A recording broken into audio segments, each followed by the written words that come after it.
Cactus 1549, hit bird. Lost thrust on both engines. On January Turning back 15, towards LaGuardia. 2009, an ordinary flight from New York became one of the most extraordinary survival stories in aviation history. Just 3 minutes after takeoff, both engines failed. Captain Chesley "Sully" Sullenberger had 155 lives, depending on a decision he had only seconds to make. U.S. Airways Flight 1549 had just departed New York's LaGuardia Airport for Charlotte, North Carolina. Everything appeared normal. Then, about 90 seconds into the flight, the Airbus A320 struck a flock of Canada geese. The impact disabled both engines almost simultaneously, a failure so rare that many pilots never encounter it in an entire career. Suddenly, the aircraft was gliding without engine power over one of the most densely populated cities in the world. Air traffic control immediately suggested returning to LaGuardia. Another nearby airport was also considered, but Sully quickly evaluated the aircraft's altitude, speed, and distance. He concluded the plane simply didn't have enough energy to reach either runway safely.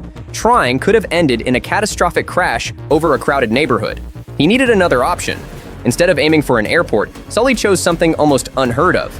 He decided to ditch the aircraft in the Hudson River. It was an incredibly risky maneuver. The plane had to stay perfectly level. If one wing struck the water first, the aircraft could cartwheel or break apart. Inside the cabin, passengers braced for impact. Flight attendants shouted instructions as the river rushed closer. At 3:31 p.m., the Airbus touched down on the Hudson with remarkable precision.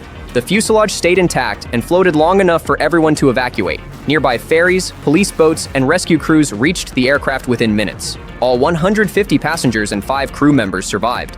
The event became known around the world as the Miracle on the Hudson. Investigators later confirmed that Sully's judgment was correct. Had he attempted to return to the airport, the aircraft likely would not have made it.